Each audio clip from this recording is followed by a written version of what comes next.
Fungsi dari usus besar memiliki fungsi yang sangat penting dalam proses pencernaan.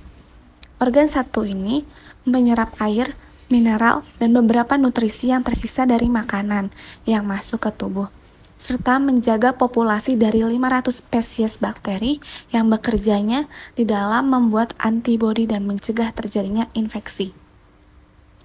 Lalu ada kantung empedu. Kantung empedu sendiri merupakan organ bagian dalam yang terletak di sisi kanan perut.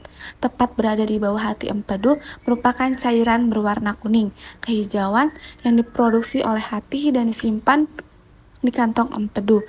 Setiap harinya hati bisa memproduksi 0,81 liter cairan empedu. Lalu ada bagian-bagian kantung empedu. Ada common bile duct, gallbladder, gastric duct, dan common hepatic duct. Selanjutnya, yaitu ada fungsi kantong empedu.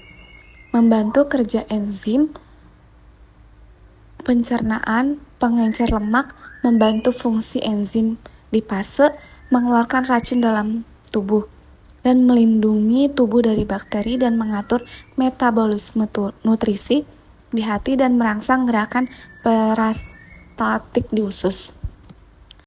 Selanjutnya, organ visceral abdomen yang ketujuh adalah hati. Hati merupakan organ terbesar di dalam tubuh dan berwarna coklat. Hati memiliki berat sekitar 1,5 kg. Letaknya tepat di bawah diafragma di sisi kanan atas tubuh dan mempunyai sejumlah peran penting. Dan terdapat dua lobus, yaitu lobus kanan dan lobus kiri. Bagian lain yang membentuk hati adalah ligamen, pembuluh darah, pembuluh empedu, dan lobulus. Bagian-bagian hati ada yang terdapat pada bagian anterior dan bagian inferior. Selanjutnya, fungsi dari hati tersebut yaitu yang pertama menghancurkan sel darah merah, yang kedua membersihkan darah, yang ketiga memproduksi protein, yang keempat metabolisme protein, yang kelima menyimpan nutrisi, yang keenam memproduksi cairan empedu dan energi, yang ketujuh memproduksi kolesterol dan hormon. Selanjutnya, organ visceral abdomen yang kedelapan yaitu adalah kelenjar adrenal. Kelenjar adrenal adalah kelenjar kecil yang letaknya ada di atas ginjal, di perut bagian atas, dan organ endokrin yang memproduksi berbagai jenis hormon.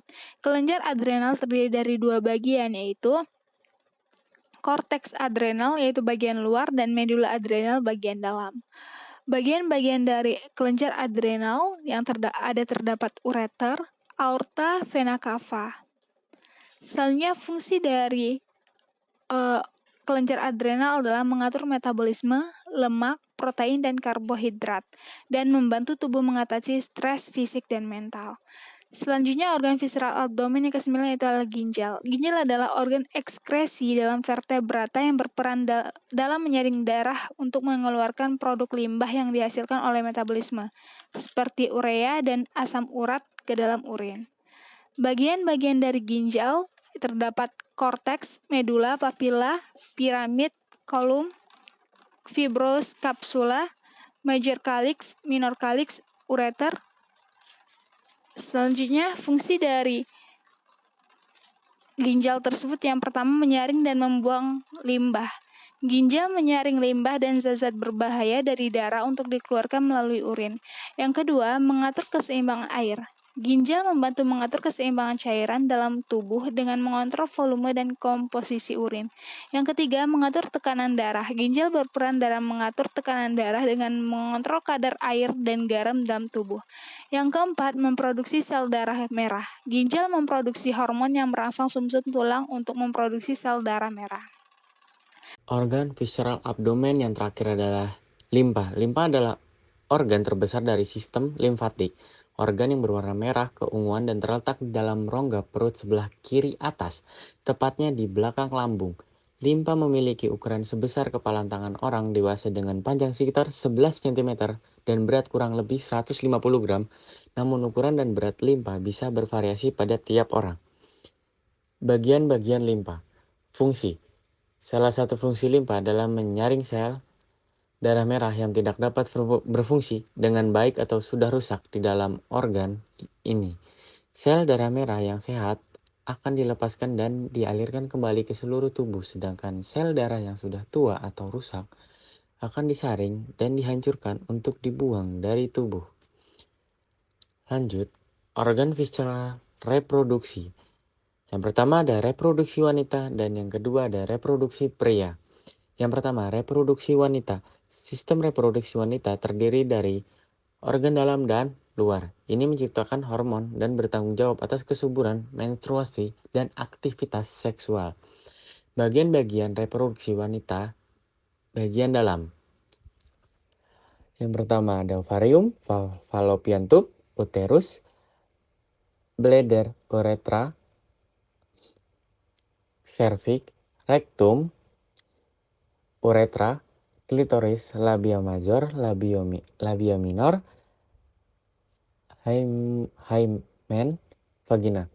Bagian reproduksi wanita bagian luar, yang pertama itu ada mons pubis, yang kedua prepuce, klitoris, labium majus, uretra orifice, labium minus, vaginal orifice, perineal raper, dan yang terakhir ada anus. Fungsi menghasilkan sel telur, melindungi dan memelihara sel telur yang telah dibuahi sperma hingga berkembang seutuhnya.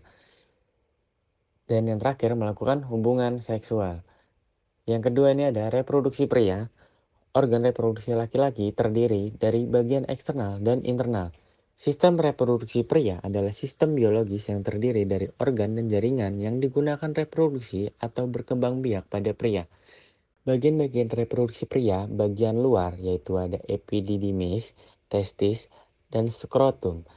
Bagian-bagian reproduksi pria bagian dalam yaitu ada bladder, seminal vesical, prostate gland, bulboretal gland, vas deferens, uretra, rectum, dan anus.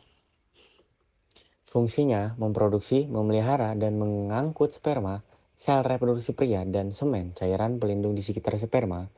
2. Mengeluarkan sperma ke saluran reproduksi pria. Yang ketiga, memproduksi dan mengeluarkan hormon seks pria.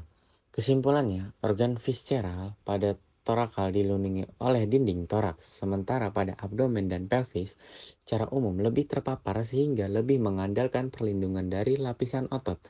Omentum organ viscera bertahan pada tempatnya dengan bantuan ligamen. Pada perempuan, otot dasar panggul membantu mempertahankan viscera pada sistem reproduksi tetap pada tempatnya. Payudara pada perempuan berfungsi untuk reproduksi, sehingga bentuknya dapat berubah sesuai dengan masa reproduksi yang dilaluinya. Terima kasih dari pemaparan materi dari kelompok 1. Terima kasih.